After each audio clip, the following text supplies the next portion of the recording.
আন্তর্জাতিক অপরাধ ট্রাইব্যুনাল আজকে জানতে চেয়েছে যে গ্রেপ্তারি পরোয়ানা জারির পরে ওবায়দুল কাদের ৩ মাস কিভাবে বাংলাদেশে লুকিয়েছিল। আপনাদের কাছে জানতে চেয়েছে। আপনারা বলবেন যে আপনারা কি জানতেন না যে তিনি ৩ মাস তো লুকিয়েছিলেন? উনি কোন থেকে জানলো যে ৩ মাস বাংলাদেশে লুকিয়েছিল? আমরা তো জানি না। আমরা যদি তারে জানতাম আমরা অবশ্যই ধরে ফেলতাম।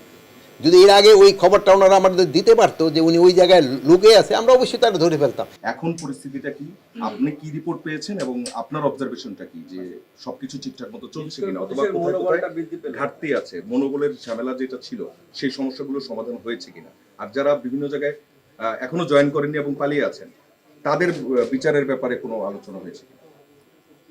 যারা পালিয়ে আছে আমি তাদের আগে আপনাদের বলছি যে তারা আমাদের খানায় এখন ক্রিমিনাল। তাদের যেই কোনোভাবে পাওয়া হলে তাদের ধরা হবে। আপনারা যদি তারে খবর দিতে পারেন আমরা তাদের ধরে ফেলবো। ডিএজি সাহেব এখানে আছে, র্যাবের ডিজি আছে, অন্যান্যরা আছে, কমিশনার সাহেব আছে, তাদের ক্ষেত্রে এটা হলো আমাদের একটা ডিসিশন।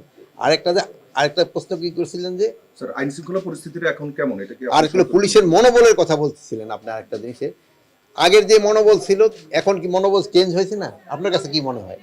অনেক চেঞ্জ হয়েছে। তাদের মনোবল কিন্তু আগের থেকে অনেক বাড়ছে এবং এটা আস্তে আস্তে বাড়বে। একটা ঘটনা ঘটার পরে এটা তো আমাদের কাছে এমন কোনো কিছু নাই যে 2 দিনে আমি এটা চেঞ্জ করে ফেলবো। এটা তো সময় লাগবে। একটা ধরেন যে একটা ঝড় হয়ে গেলে এই ঝড়ের থেকে ঘর বাড়ি রিপেয়ার করতে সময় নেয় না? তা আমাদের তো কিছু আপনারা সময় দিতে হবে। মানে এখন আপনারা যতটুকু সময় ভাবতেছেন কিন্তু আমাদের কাছে সময়টা মনে হয় সময়টা কম, এই জন্য আমাদের একটু বেশি সময় লাগতেছে। কিন্তু আপনারা আবার অনেক সময় অযোগ্য হয়ে যাচ্ছেন যে না এই তাড়াতাড়ি এই হচ্ছে না, কিন্তু উন্নতি তো হচ্ছে। স্পেসিফিক একটু বলবেন যে আন্তর্জাতিক অপরাধ ট্রাইব্যুনাল আজকে জানতে চেয়েছে যে গ্রেপ্তারি পরোয়ানা জারির পরে ওবায়দুল কাদের ৩ মাস কিভাবে বাংলাদেশে লুকিয়েছিল।